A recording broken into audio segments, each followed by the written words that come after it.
Welcome to Heroes Rising, hosted by Sifu Raphael, a master instructor, public speaker, and the founder of Speaking Prowess. Known for his expertise in empowering individuals through the art of communication and leadership. Alongside him is co-host Jose Escobar, an acclaimed personal development speaker, 18-time published author, and founder of 2 thriving businesses, including the Connected Leaders Academy. Together, they bring you dynamic conversations with world-class entrepreneurs, industry icons, and visionaries. Heroes Rising is your go-to source for wisdom, motivation, and unstoppable growth. Join us and discover the hero within you. Well, good afternoon. My gosh, Sandy, Yvonne, I am so blessed to have you guys here on a Friday. Right? It's our last show of the year, and you guys are here. Thank you so much for making the time. Appreciate you. Awesome. Love to be Thank here. you for having us. Yeah. So, mindset, under pressure. Oof. Can we talk about that? Would that be okay? Yeah. Who's first? Who's up? Yvonne, let's hear it. So I want to go beyond mindset. I want to go deeper than mindset. Like mindset, people use that word a lot. It's kind of like self-love. It's like overused and not very understood. Your mind has different parts. And instead of saying mindset, I want us to think about the way that we are created and automatically programmed so that we survive. Because when there's pressure, parts of us that are designed for survival are going to kick in automatically without you choosing it, right? So I'll throw out a couple things you can go Google later. The parasympathetic nervous system, right? When that kicks on, you get to like be creative, to rest, to digest, to grow. Pressure, your body says, kick on the sympathetic nervous system. I'm either going to fight, I'm going to flee, or I'm going to play dead. Every single one of us, every single human being, I don't care what you think your mindset is, you don't choose that. That's automatic. That's how you are created. And that's not a bad thing. That's why we're still alive. The challenge is when you get stuck thinking you have to either run, fight, or bite hard, right? Like things go to your jaw, right? Or play dead. So when you're under pressure in our modern society, unless you're an MMA fighter, is it ever useful to run really fast, bite or fight really hard, or play dead? Do any of you guys use that strategy? Anyone? Bueller? No, nobody does, right? Bueller. It's not going to work. You might get thrown in jail if you do, right? So when you're under pressure, I want you to understand deeper than your mindset. I want you to understand your autonomic nervous system and what is going to happen automatically if you don't consciously choose something else. So if running, fighting, or playing dead is not useful for the type of pressure that you experience in your life, and I would argue it probably isn't at home or at work unless you're in mortal danger, then I need you to bring to a conscious awareness that there is no lion, that you are not in danger, that those things are not good strategies, and shift into your parasympathetic nervous system so that your mind is set. Get it? Mindset. Your mind is set on innovation, on creativity, on wisdom by choice. That's when you're going to be your best self. Whether you're under pressure or not, you need to understand how your mind, body, and spirit was designed by your creator, regardless of what mindset course you take. I'll leave it at that for now. Wow, I love that.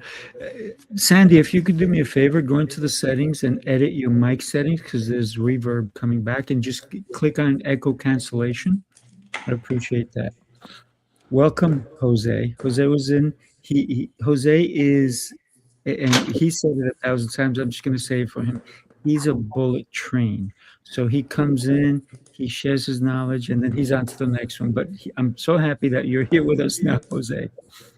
Yeah, thank Is you. that better? Go ahead. Is that better, Sifu? Like, I actually don't have a microphone plugged in right now. Okay, so if when Jose talks, because your mic is, if I hear echo, then I'll let you know. So that Right. we'll So let find me out. test it out. So can you hear an echo in the background? I think so. No, Yes, I can hear myself in the background. yes. So Sandy, are you able to plug a microphone in or something? Now you're muted. So go ahead until we settle that in, Jose. Yeah, no, I was just gonna say that I was on a call just now, a fantastic call, and I was like, the clock was ticking down to 1 o'clock, and I made it. So here we are. So I'm excited to be with you guys. Nice to meet you, Yvonne, and Sandy. I think this is our second encounter. I remember Mental Edge Hockey. So we had a great conversation maybe a year and a half ago or 2 years ago, whatever it was. But and Sifu, it's great to see you round two today. In the same day, I saw you at another event that you were just speaking at, Emilio Roman's event. So excited to be here. Happy Friday. I love the topic, mindset under pressure, which is the best way of how I operate, which is interesting. Everybody operates differently. Everybody has a different preference of how they show up. For me, I realized about myself, which is, over time I'm shifting it, but I operate best under pressure in my mind, because I realized when my back's down against the wall, I don't show up the same way. When there's pressure, man, anything is possible. I just show up so differently. It's insane. So for me, I love pressure. Pressure is my buddy. Some people can crumble under it. Some people can turn manic and angry and depressed and anxious and all the different things that are out there. For me, I kind of enjoy it. Love it, love it. So Sandy, I'm going to unmute you. Whoop. You might have to unmute yourself at this point. What are your thoughts? Are you able to? I can't unmute you. Okay, so while we figure this out, I agree with pressure because in order for me to get a deep clean, you need pressure, especially with water, right? So you need pressure, you need sand, you need the power behind something to get something done. So the pressure for me is also a way of seeing something moving, right? You can't build a muscle without the pressure. You can't without the resistance too, right? So if you have no resistance, you might as well not lift any weights, right? So for me, pressure is really important. And when Yvonne said mindset, it's overused, the word, you're right, it is overused. But we still have to help people understand that mindset is how we establish the way we set our mind. And you even said it in a way, mindset. And I believe that every time that we set our mind to do something out of our comfort level, and we go through it anyway, where we didn't believe it was going to happen, and it happens, it kind of shifts who we become as we're doing it. So I just thought I'd share that as well. I invite you guys to open the aperture and let's talk more about pressure. Yeah, do it.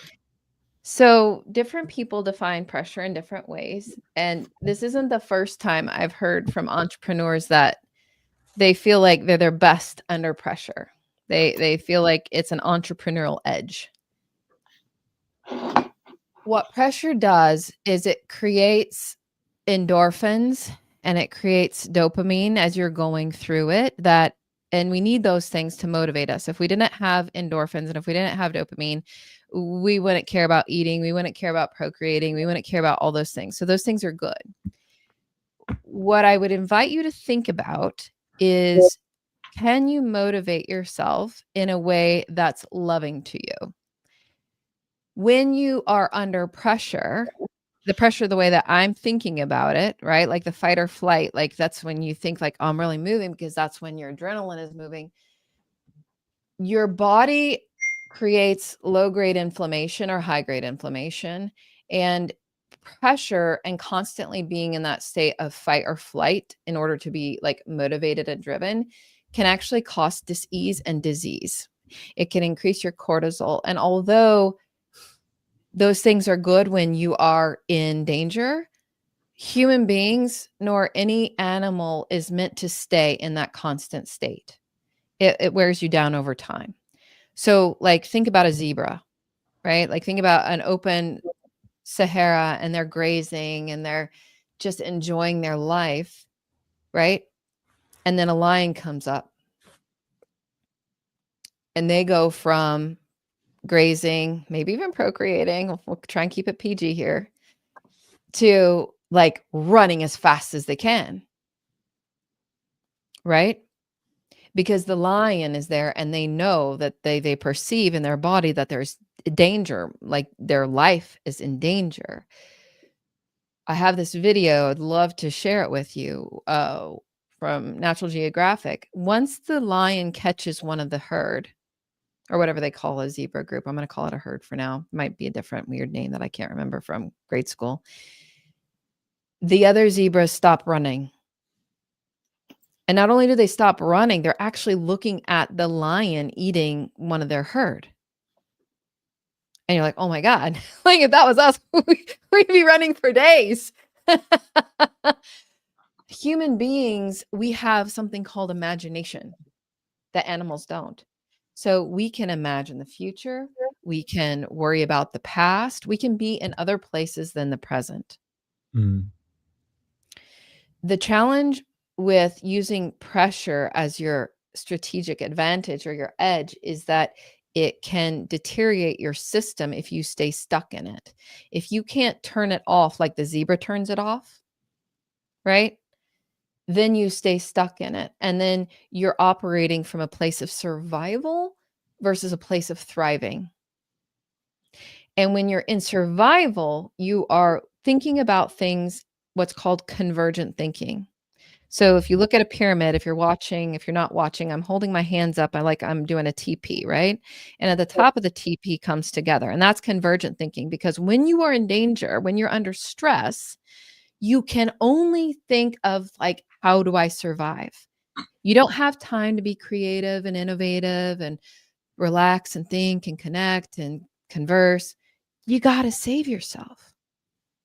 And so you miss out on a lot of great opportunities for more peaceful, wonderful, creative, loving growth than if you are in what's called divergent thinking. I love everything that you're talking about, but give us a chance to explore what you're talking about. Okay, great. Instead of giving us a full lesson, if you will. And I just want to share with, I just got a text from Sandy. His power went out. So that's why he's not with us anymore. We were just talking about Florida. I hope we he's were just safe. talking about Florida and storms and all these different things and power. And if you think about the surge of the power that took his internet connection out, so we want to make it conversational, right? So I love what you're talking about, and I'm just going to chime in, and then Jose can. I think that when you're right, when you're too much at a high pressure, there's no leeway. So I know that Jose does, and he can speak for himself, but I meditate every single day. So pressure is not something that I personally say I'm looking forward to, but I know how to delegate and I know how to work under pressure without a doubt. And if you ever see me in a pressured environment, people they keep coming to me. They go, "Why are you so calm?" Jose can tell you that. This past 2 weekends ago, we were at an event and one of the guys kept saying to me, "What's with you?" I'm like, "What do you mean?" He goes, "Most people would be freaking out right now and you're like calm, you're relaxed." And I said, "Well, because guess what? You can only do what you can do. You can't, if you spill milk, I always say, let the cat lick it up." So for me, it's about relaxed under pressure, to be able to handle myself under pressure at all given times, because it's not worth for me losing it under pressure. So if there is pressure, I don't run from it. I'm in it. but I know how to deal with it. Jose. Well, yeah, no, first of all, great points. And I really enjoyed what you were saying, Yvonne. I think it was very, very well put and very well structured, and it was clear what you said. And I love your points, Sifu, in terms of what you just said as well. For me, I guess to expand upon my initial statement of I love pressure, it not to be misinterpreted for I seek pressure and I'm after pressure, because pressure is going to happen whether I want it to or not, because there's the external and the internal pressure, right? So too many of us are suffering from internal pressure because we put ourselves in that position, right? External pressure is inevitable. That's going to come like the winds will blow and the weather will change, and life will life and things happen, right? What I'm saying by I love pressure because I perform really well and I excel under pressure. I just found the times where I've done some major milestone type things, it happened when there was pressure. And that's what I've noticed about myself is my results are amazing when there are the external pressures that come, because it forces me to tap deeper into the habits that I've created for my life and for my structure. So for me, yes, it's like having a 2x4 and putting a long 2x4, like a 12-foot 2x4, and putting cinder blocks in the middle. At some point, that bad boy is going to snap, right? It's not meant to handle that much pressure inevitably, like just anything, right? So for me, it's more so about the externals, deadlines, financials, expectations, goals, outcomes, those types of things, self-doubt, fear of judgment, perfectionism. These are all things that are internal that we put on ourselves. I think most pressure is really self-inflicted. And it has these crazy imaginary outcomes that are not necessarily there. So for me, it's more so I make sure that I don't live in pressure, because that's unhealthy. I agree 100%. But I also understand myself that I know I operate really well under pressure as well, because there's also that other side of the coin. Dr. Phil says it best. He says it doesn't matter how flat you make a pancake, it still has two sides. And here we have Danny Z, also Danny Poland, who understands pressure better than most of us do, because the guy gets out of situations that are crazy, and he's performed in over 5,000 stages. And also Danny Z is going to be at our New York City Mastermind Experience in Tampa. He's a featured speaker. Awesome. So I think it's let so great, Jose and Sifu, that you guys expanded on that.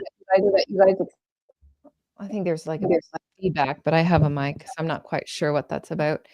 What I think is really important is that we don't shortcut your story, right? When a lot of people out there, and there's so much social media, right? Like you're saying, Jose, like even if you don't have any internal pressure, which I would argue most of us do, there's so much you're trying to keep up with outside of you. And people will hear snippets, and they'll hear somebody that they respect, like you guys, and they'll say, oh, pressure is good. And they'll think, oh, I got to go get pressure and I got to do these things. People are just taking the real version, all right? The 60-second version, and then they're applying it as their truth. They're applying it as their should. And what I'm saying is, don't should all over yourself. Don't trust anybody. Don't trust me. Listen, experiment. What works for you personally today? What works for you personally tomorrow? You don't have to should think you look like Jose or should think you look like me. Open up the mind to think about, okay, what's happening here? And Jose, I think it's so important, and love, Sifu, that you're meditating. It's so very important. We cannot control the things outside of us.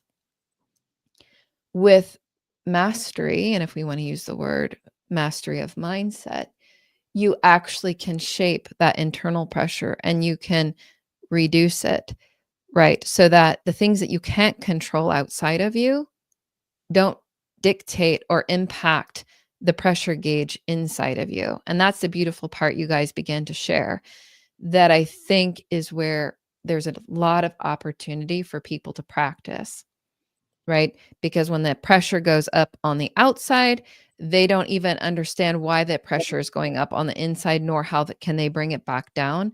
so they can be peaceful even when there's chaos around them. I want them not to feel that pressure on the inside. So, Jose, when you were talking about pressure, you're saying, I have a gift. I know I can't control the things outside of me, and I don't let the things outside of me control the inside of me. Right? Same with you, Sifu. So, when we say that we operate good under pressure, I love what you said, Jose. You don't want to welcome it. It just is what it is. What you want to do is you want to keep what the pressure that feels loving to you, that's actually useful, right? In the moment, on the inside where you want it to be. Yeah. If you ever use a crock pot, you know that's all pressure, right? So, but you get some delicious things out of it. So think about that. We can use pressure in a positive way. Pressure doesn't always have to be negative, but like everybody's talking about here, it can't be constant because something will break, something will burst, like that 2x4. Like when you do power washing, right? You need pressure because if you use a hose just to try to wash even your house or your fence or your sidewalk, it does not work. So you do need that pressure. But if you constantly keep that pressure going in one particular spot, it's going to start breaking into the concrete or your house siding or your fence. So you need to move it around so the pressure works best when it's in motion. That's my thoughts. I would like to invite us to use the word energy instead of pressure, because there's so many people that understand pressure in a specific way that wouldn't that be interesting, like to get them to use a word that they don't normally use so that their mind isn't conditioned with the definition of what they're used to. We have one major flaw in that, unfortunately, Yvonne, and that is the title of today's talk is Mindset Under Pressure. We'd have to change the entire thing now. I'm just kidding. No, But you're right. listen. It's about flipping the switch, Jose and Yvonne. It's how do we flip the switch? You're inviting us to flip the switch. I like that. It's a way to say that. So in terms of the topic, again, what we're talking about here, for me, how I find peace in my day-to-day is this, right? Which, Sifu, you're very aware. In my morning routine and my evening routine, I'm all about the bookends of my day, right? I start my day a certain way. I end my day a certain way. For the most part, Monday through Friday, I would say, unless I'm traveling or unless I didn't sleep like last night because my son was up every other hour, literally. So he's like crying all night. But generally speaking, I have a stringent morning routine and a stringent evening routine that feeds the mind, body, spirit, all the things, right? All the different areas of life that are required to be able to excel and fire on all cylinders. Now, it's never going to be perfect, but we definitely strive towards being at peace internal, because internal peace is important in order to show up in the chaotic world that's around us and all the uncontrollables around us, right? So peace for me is the idea of mastering the controllables, right? There are too many things outside of our control that we can't control. And when we start to try to control the things we can't control, we lose our peace and we lose our sanity.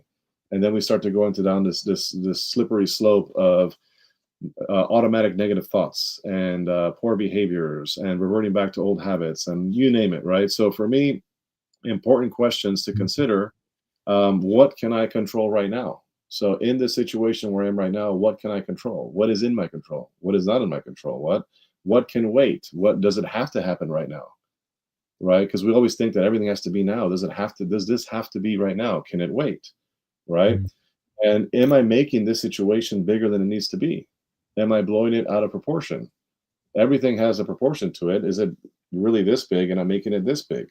So I think it's just a matter of, I said, this is just one moving part of what we're talking about, is the idea of having internal peace, knowing that we don't have to figure it all out. We don't have to control everything. Some things just are going to happen. And I think that's important to note. I also want to note that, and I love that you talked about controlling things, right? We can't control another person. We can reprimand the person. We can try to tell them what to do, but people are still people. They're going to do what they're going to do.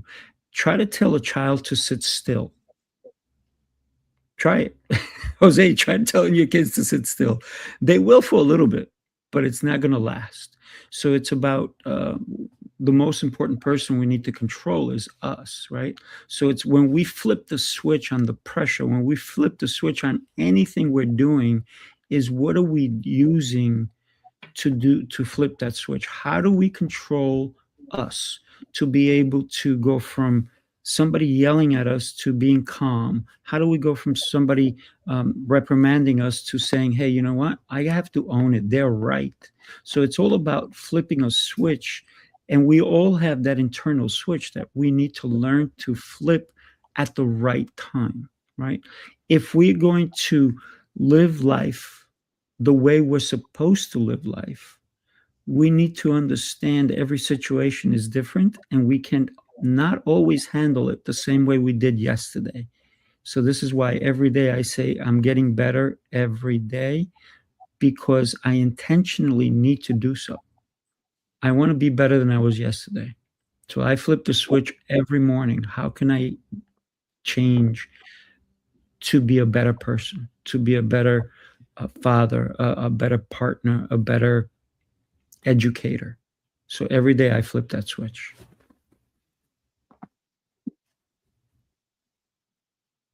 I'm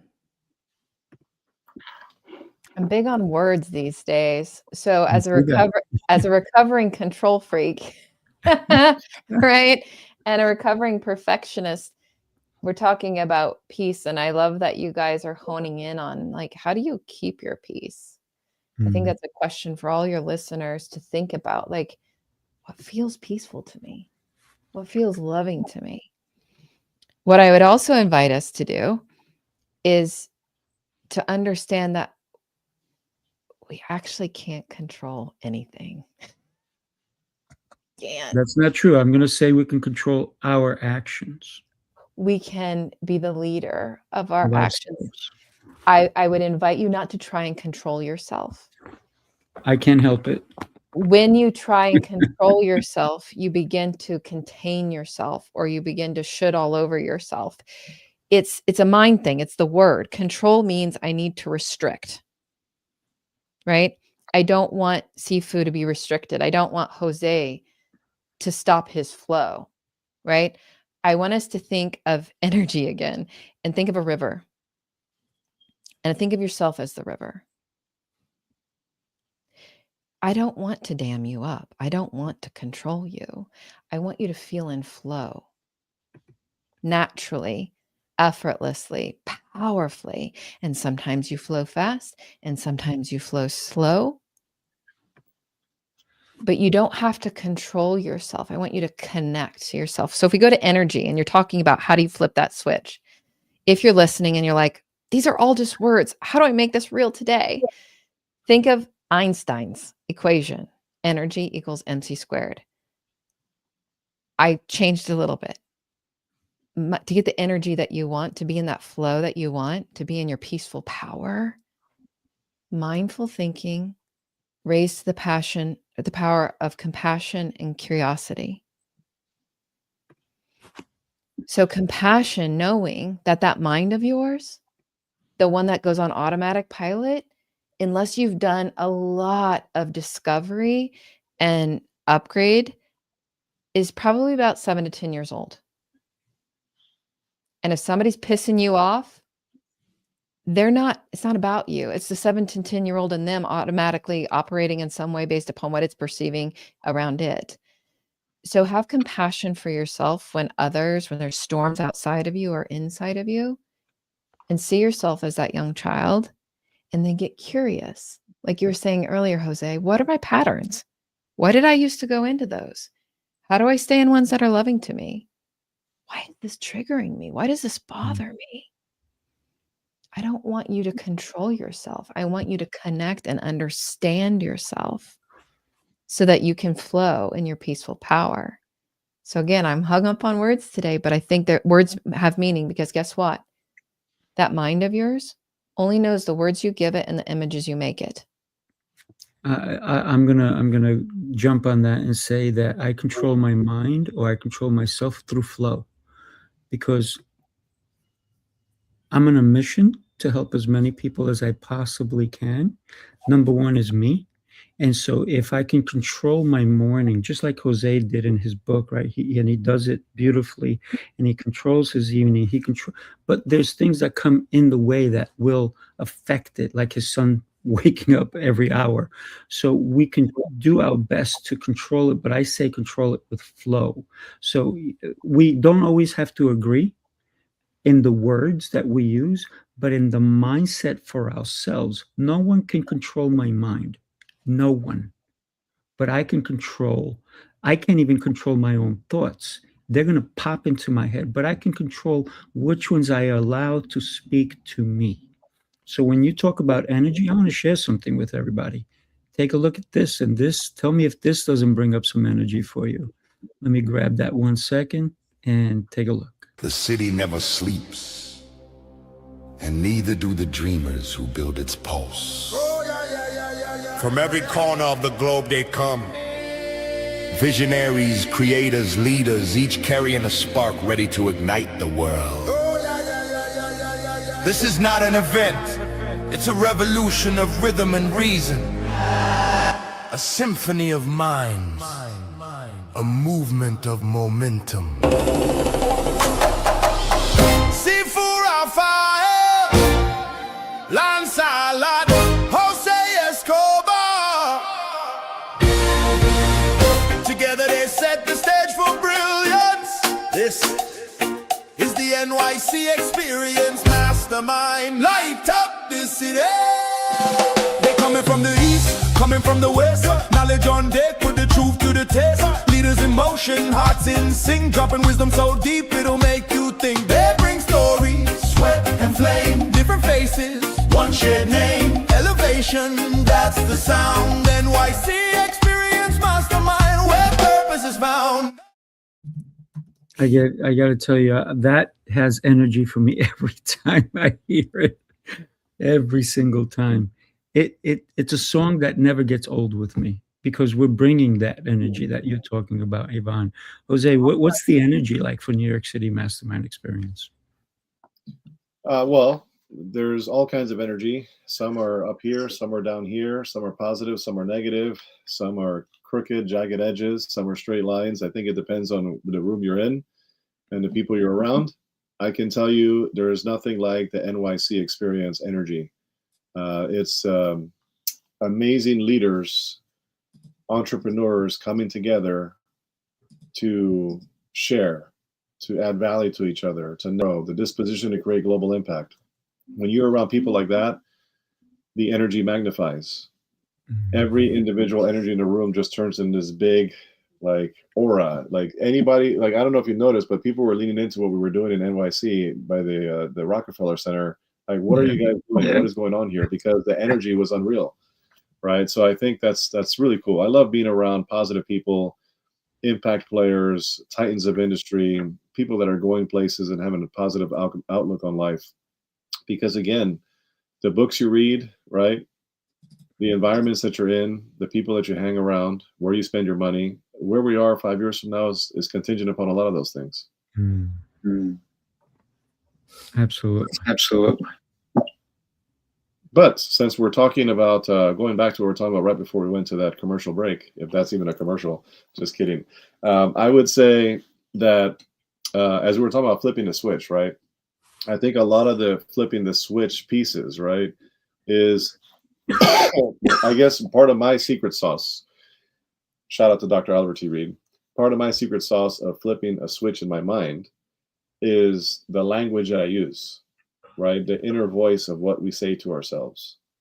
A lot of times under pressure, under tough situations, unforeseen circumstances, we tend to tap into the ants in our mind, and we tend to start saying the old tapes that are not true. You know, the things that have hurt us over time, the self-fulfilling prophecy of negativity, which is not what we necessarily want to talk about. So I think it's important to replace the reactionary language that we use with, that's why for me, affirmations are huge. I've been doing affirmations for many years. A lot of the things that I was affirming to myself in my morning routine and the evening routine ended up becoming a reality. over many years. Obviously, it takes time, right? But we got to brainwash. We got to flush out certain thoughts in our mind and replace them with the opposite thing that we want. So, for example, I can't handle this. This is too much, is one thought. Or I've handled worse and I'm still standing. There's more in my tank. This is no big deal. So I think flipping the switch has a lot to do with the internal dialogue that goes on in our mind. What we say to ourselves, we talk to ourselves more than anybody else. And unfortunately, most of what we say to ourselves is not the right thing. It's not positive. And then when you are hanging around the wrong people and they pour into you and they're saying their nonsense out loud, that also affects you. And then if you're listening to the wrong music, and then you're hanging out with the people in your environment and at home, and then you're in the workplace serving your coffee and people are talking negative crap that you don't want to hear. And then you go in a cigar lounge and you're hanging out with a bunch of guys that are miserable and talking about their drama in their lives. And I could go on. And I'm not saying all cigar lounges are like that, so don't get me wrong. But my point is that it's we have to be aware. We got to be self-aware of what we're saying to ourselves, who's around us, what we're accepting as truth, and ultimately protecting our mind. I think the mind is where it all begins, in the self-dialogue, because the dialogue turns into our own words, and our words become our actions, and our actions become our habits over time. And yeah, as we all know, habits determine your destiny, right? Your character and your destiny, right? So there's a quote out there that says something along those lines, but you get my drift. So I think it's just important to flip the switch. You got to be careful about what you're saying. And I think you can flip a switch like this, because I guess where the remote is. The remote's in your hand, not anybody else's. See, You're for your muted. Sorry about that. I said I love the remote is in your hands, because you're right. We have a choice from being like angry to, you know what? It's not worth it. Let me just enjoy life. What would you do if you knew you were going to die today at 5 o'clock? Poof. How would you handle the last couple of hours? Would you be angry? Or would you go calling everybody you loved, or everybody, maybe even apologizing? So how do we spend our time?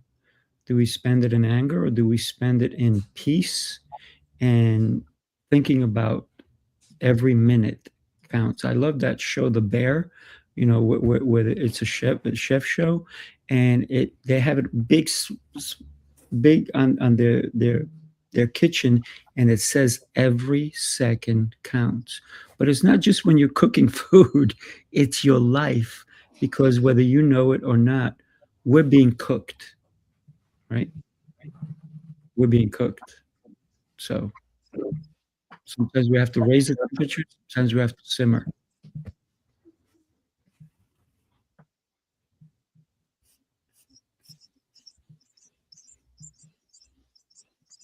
If people are wondering, okay, I hear you guys. I know it.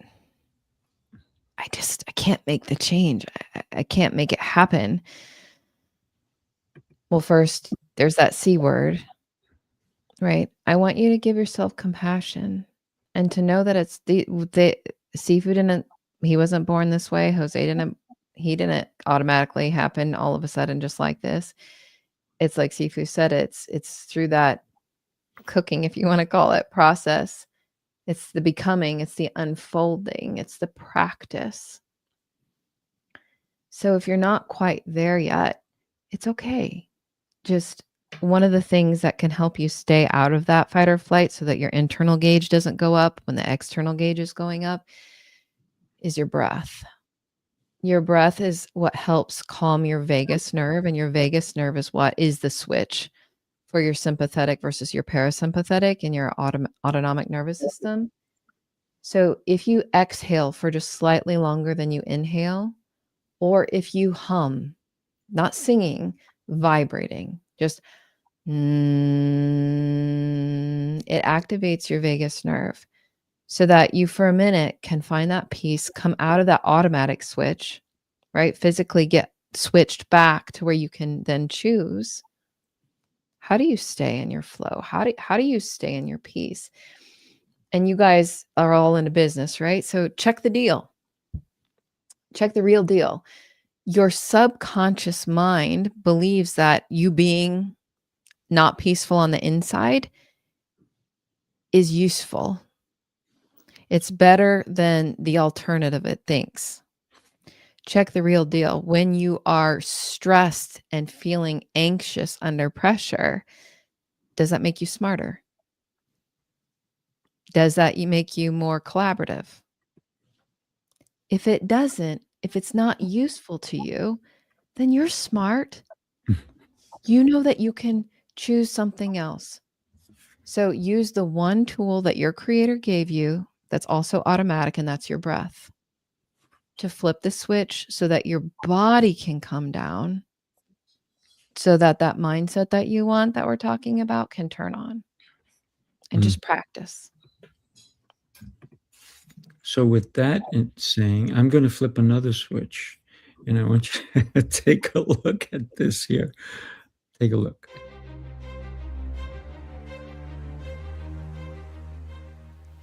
Hi, my name is Jose Escobar, and I'm the founder and CEO of the Connected Leaders Academy. We're a growing tribe, a community of entrepreneurs all over the world, globally, all across the country, high performers, titans of industry. If you're an entrepreneur and you're looking to grow personally and professionally, scale your influence, develop your skill sets, move the needle in your business, more clients, more money, more profit, the bottom line, and of course, grow your circle and your network like never before, this is where you want to be. Join the Connected Leaders Academy today. We are scaling massively.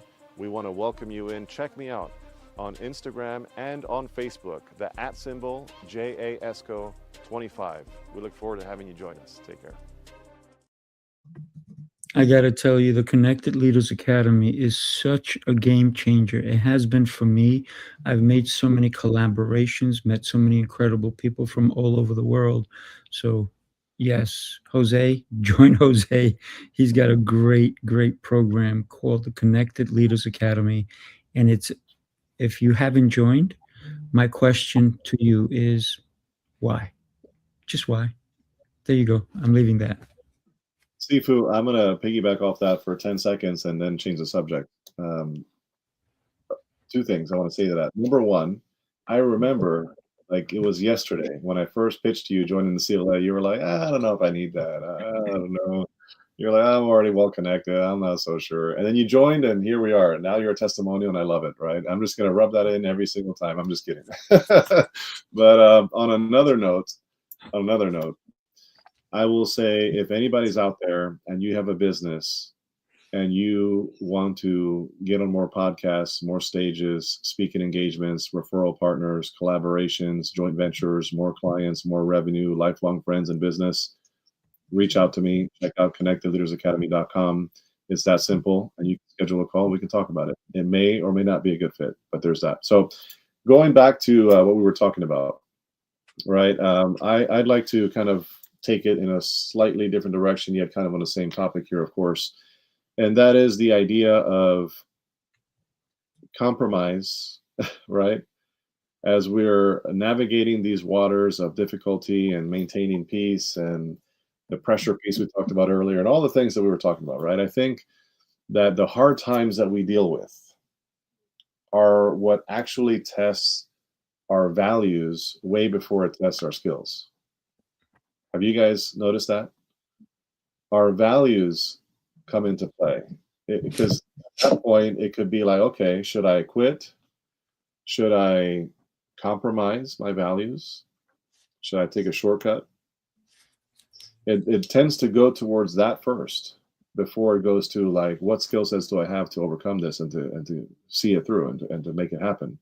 And I have found, at least in my life and many people that I've talked to over the years, and coaches and mentors too, that regret usually doesn't come from failing. It comes from folding in the process. So that's a question I'd like to ask, I guess, the panel here, both of you. And if you're watching this, live or the replay, we want to hear your comments in the chat or in the comments. The question is, who are you when it's inconvenient? What do you do when it gets too hard?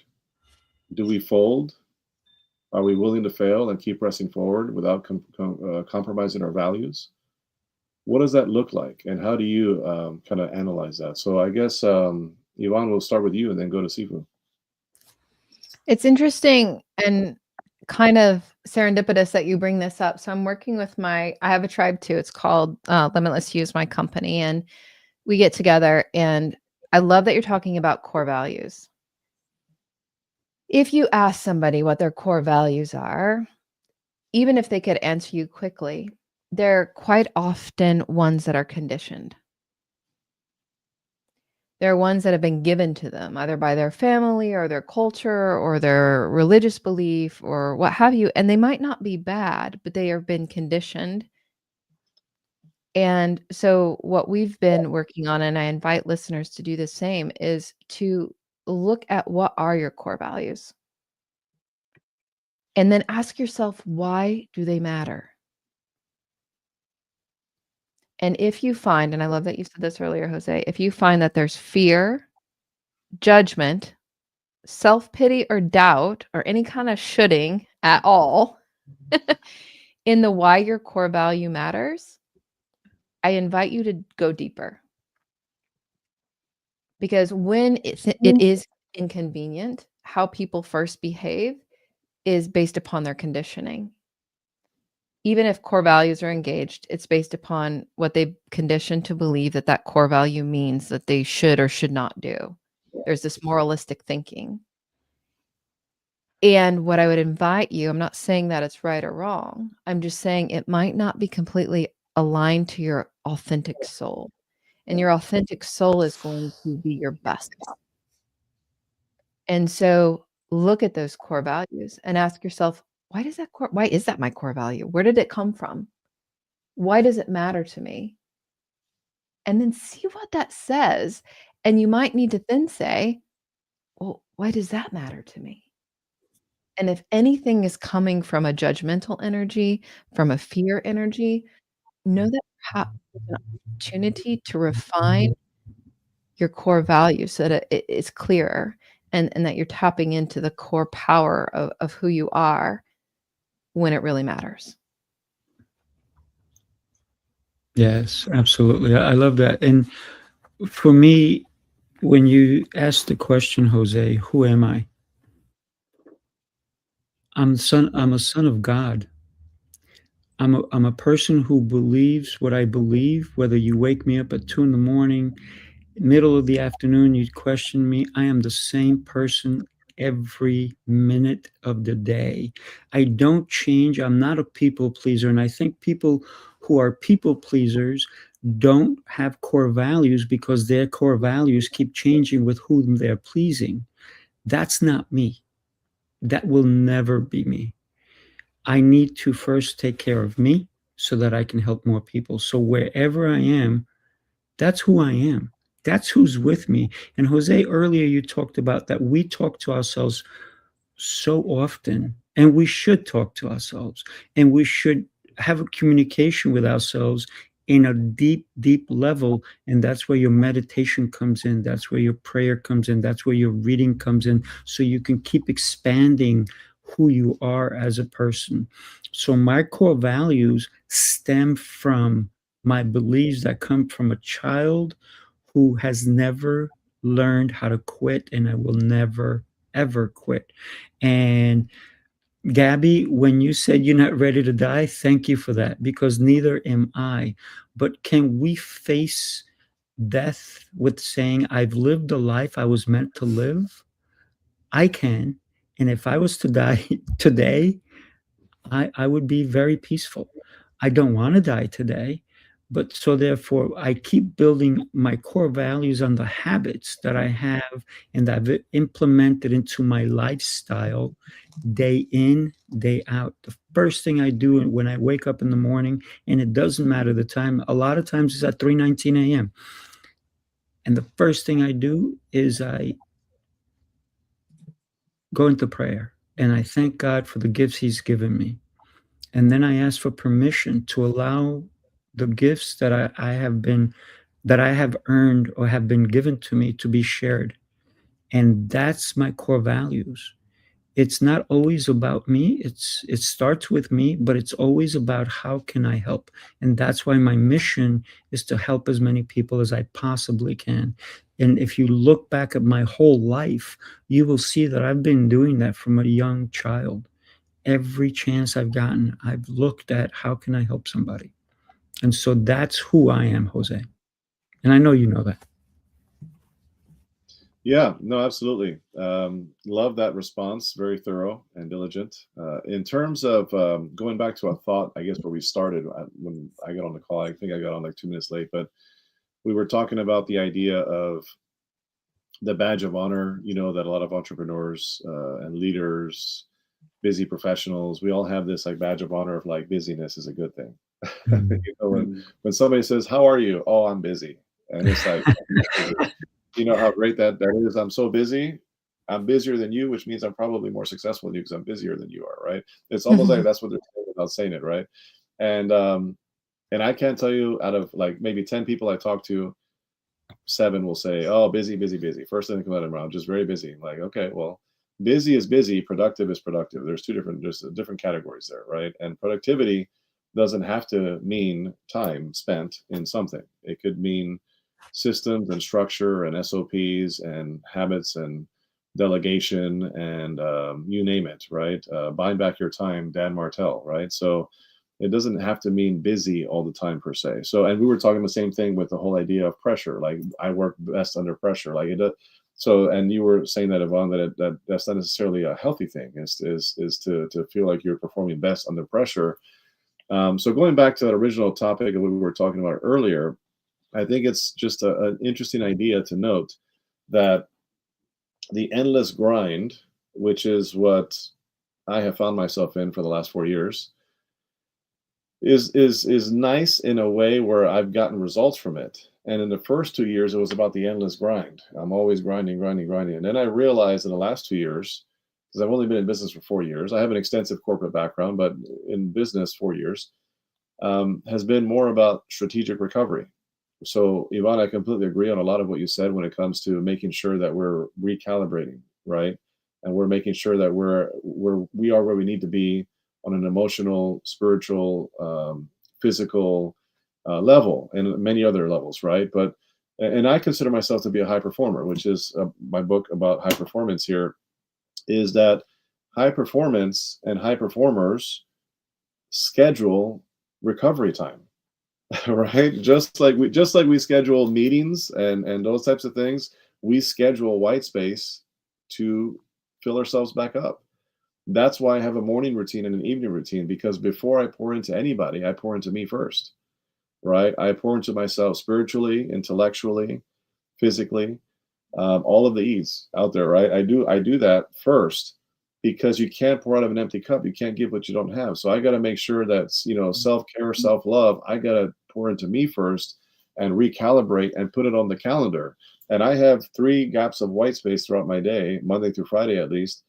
And those times I can do whatever the heck I want to do with that time. And sometimes, guess what? I might take a power nap. I might go and put my feet up and watch a Netflix show like Married at First Sight, guilty pleasure. That's awesome. That's awesome. I might do something, whatever the heck I want to do, because we have to find the time and we have to schedule it, right? So I guess in closing with my thought is making that time to slow down, to speed up, if you will, right? Doesn't mean you lose strength and you lose resilience and you lose your high performance. No, it's you lose strength by ignoring the limits that you have. Right? Because if you ignore the limits that you have, that's when people break. That's when people fold. That's when people get burned out. That's when people throw in the towel. That's when they start to go down this road of like, hey, you know what? Maybe this isn't for me. So I think it is important. There's like this balance of being able to say, hey, I'm a high performer. I can execute under pressure. I can max out more in my 3-hour morning routine than most people can do in a week. Like there's something to be said about all these things and being busy and productive, and that's awesome. But on the other side of that, we have to be very self-aware that you do have to recalibrate and slow down the speed up and pour into yourself and be aware that we do have limits, and that's a strength, not a negative thing. I agree 1,000%. You can't cut down a tree using the same axe without sharpening it. So you have to sharpen your axe. Let me share one more video with you guys. Take a look. You followed the rules, tried the restrictions, counted the carbs, the steps, and the failures. You're not lazy. You're exhausted from doing it all without real change. What if the problem isn't you, but the plan? Sifu's Mind Body Method is a 90-day transformation built on 7 unshakable pillars: mindset, movement, nutrition, hydration, fasting, journaling, and faith. This isn't another shortcut. It's your structure, your strength, your reset. You don't need harder, you need better. Ready to begin? Start today. And the other pillar I didn't talk about there is sleep. That's how you recharge. I really love this. Is like the part I wish you would have started with if somebody didn't stick to the end, Jose. Like the words you shared at the end are the most important for folks to hear, because they hear that other part all the time from everybody else. They hear the part that doesn't encourage rest, that doesn't encourage restoration, that doesn't encourage self-love or even guilty pleasures. So that is amazing. If you're somebody listening and you're like, I don't even know, there's just too much to learn, there's too much to do, I don't know how I am with me or how I am with other people. We developed a free quiz. It's 3 minutes, 12 questions. Unlock limitlessyou.com/quiz. It asks some questions that will help you start to see your way of being with yourself and with others. And then make sure we don't end up in your junk mail. There's some tips and tricks based upon like how you're answering on what you can be invited, so that, like, as Jose talks about knowing his limits as a strength, about making white space, you can see where there's an opportunity to make white space that's loving to you. So that's just something I wanted to make sure that folks knew that they had for free. It is not selfish to love yourself and to put self-health first.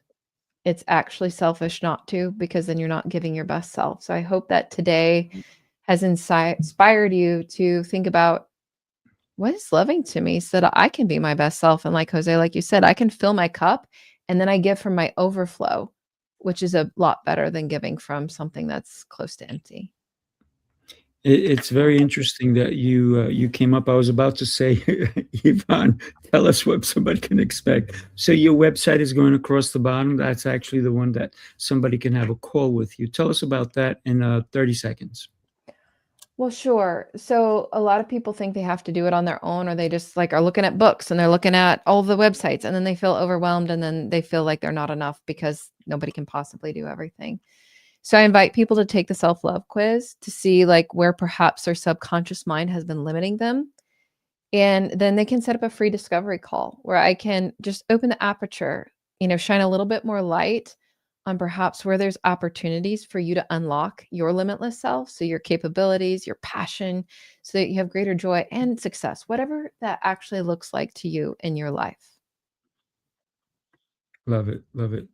Jose, would you mind telling us, and I'm going to put your website going across, what somebody can expect when they connect with you? So you have your website and your email.